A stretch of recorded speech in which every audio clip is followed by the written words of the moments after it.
Sud Radio Auto, l'occasion rêvée.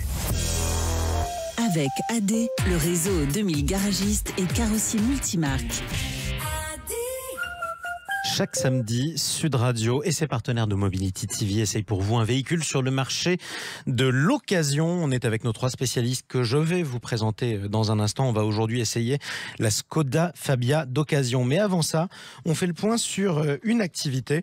Ce sont les performances de la voiture reconditionnée. On va notamment recevoir notre premier invité, David Mulberger. Bonjour à vous. Bonjour.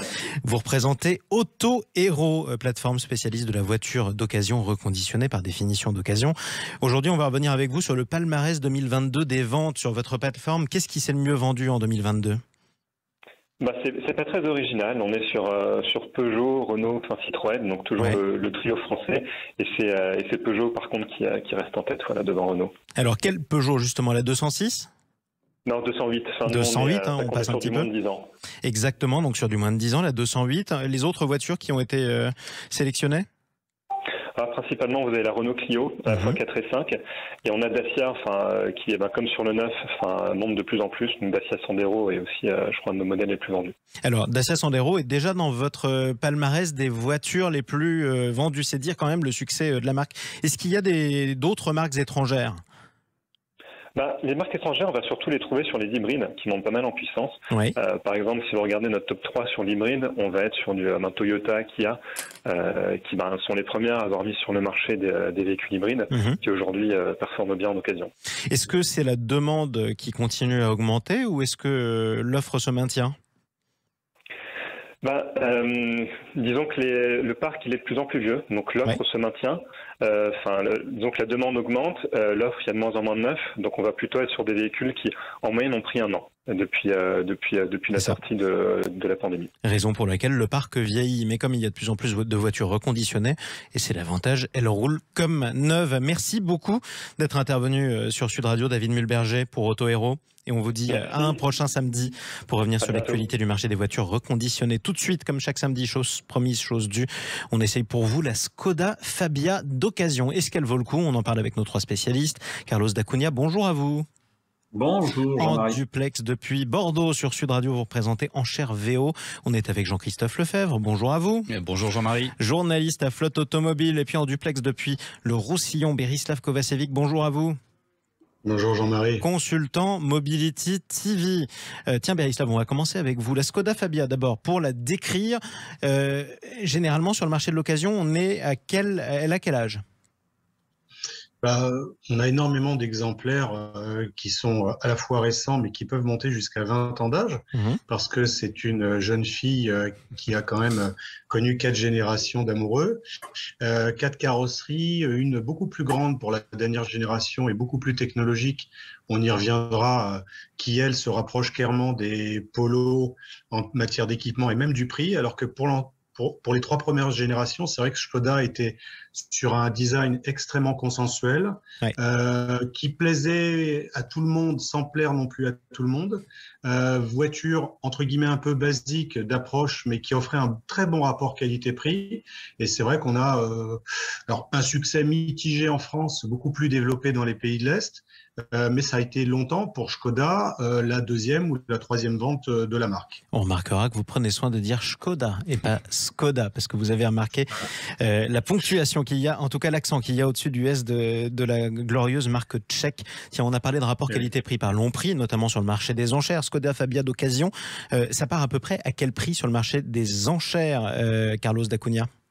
Très simple aujourd'hui, pour avoir des produits tout récents sur la dernière génération, donc effectivement comme l'évoquait Berislav, à partir de 13 000 € chez Enchères VO, vous pouvez trouver des Skoda Fabia avec le moteur 80 chevaux, donc l'intermédiaire aujourd'hui en termes d'essence, avec des voitures qui ont moins de 20 000 km. Donc on a vraiment aujourd'hui des produits qui sont très intéressants en contenu technologique et en qualité. Très compétitif aussi, moins de 20 000 € pour 20 000 km, c'est quand même remarquable, c'est important. Qui suis-je si je roule en Skoda Fabia ? Pourquoi pas d'occasion ? À qui elle s'adresse ? Jean-Christophe Lefebvre. C'est une voiture pour les jeunes, on va dire, même si on peut la trouver souvent dans nos campagnes. Alors, sachez qu'il y a des jeunes dans nos campagnes, mais quoi qu'il en soit, c'est une voiture pour les jeunes urbains. C'est ce que vous vouliez dire. Oui. Elle va plaire à tout le monde. Il faut bien faire une différence entre la dernière génération, qui est depuis 2 ans à peu près, qui est effectivement construite sur la dernière plateforme, le dernier châssis de la Volkswagen Polo, et qui est donc une voiture bien plus grande qu'auparavant, et plus confortable et vraiment très pointue en matière d'équipement, ce que disait Bereslav. Donc très bien équipé, très bon rapport qualité-prix. Voilà. Véhicule plutôt urbain ? Pas forcément, ça dépend de la motorisation, mais du fait que justement ces dessous sont ceux de la Volkswagen Polo, elle est capable d'aller jusqu'à Perpignan sans problème. Et ça, c'est pratique justement pour rendre visite à Berislav Kovačević. Donc autant autoroutière que citadine. Comment dire ? Quelle est sa présence sur le marché français, dans le parc roulant ? Est-ce que c'est une voiture plébiscitée ou pas encore, Berislav ? Très clairement, pendant longtemps, Škoda a souffert d'une image de marque un peu détériorée.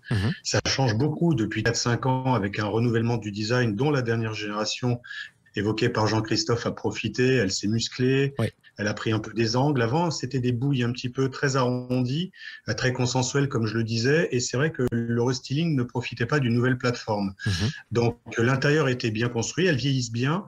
Maintenant, c'est des véhicules qui font généralement partie du top 50 des ventes, mais qui sont pas quand même très loin des ventes des Clio et des 208 qui sont leaders. Donc, c'est pas un véhicule qu'on trouve non plus en grande quantité sur le marché de l'occasion. On doit à peine avoir 700 ou 800 annonces sur les principaux portails français. En même temps, il faut le souligner aussi, Carlos d'Acunha, c'est difficile pour une marque étrangère de venir en France concurrencer les marques françaises pour les voitures comme la Clio, parce que c'est une spécialité française.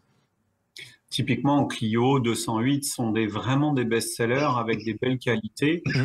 C'est vrai qu'elle profite aujourd'hui du groupe Volkswagen, donc de cette intégration technologique, technique qu'on récupère aujourd'hui sur la dernière génération de Fabia. C'est un vrai bon choix. Après, Berislav l'a soulevé tout à l'heure, sur la dernière génération, vraiment, donc à partir de 2021, elle a grandi, elle a aussi augmenté considérablement en termes de prix. On voit bien une différence. On a une Polo aujourd'hui qui se rapproche, mais Škoda est un très bon choix parce que voiture pratique, voiture avec une belle image, et le groupe Volkswagen derrière. Et le groupe Volkswagen derrière. Donc la concurrence pour la Škoda Fabia, finalement les véhicules les plus concurrents sont les Français, on est d'accord quand même, Jean-Christophe ? Oui, alors aujourd'hui, c'est un peu le problème, c'est que sa meilleure ennemie aujourd'hui, c'est une Dacia... pour prononcer correctement. On dit Škoda, on dit Dacia. Une Dacia Sandero, alors que jusque-là, effectivement, le différentiel de prix était suffisant avec les françaises, avec la 208 ou la Clio.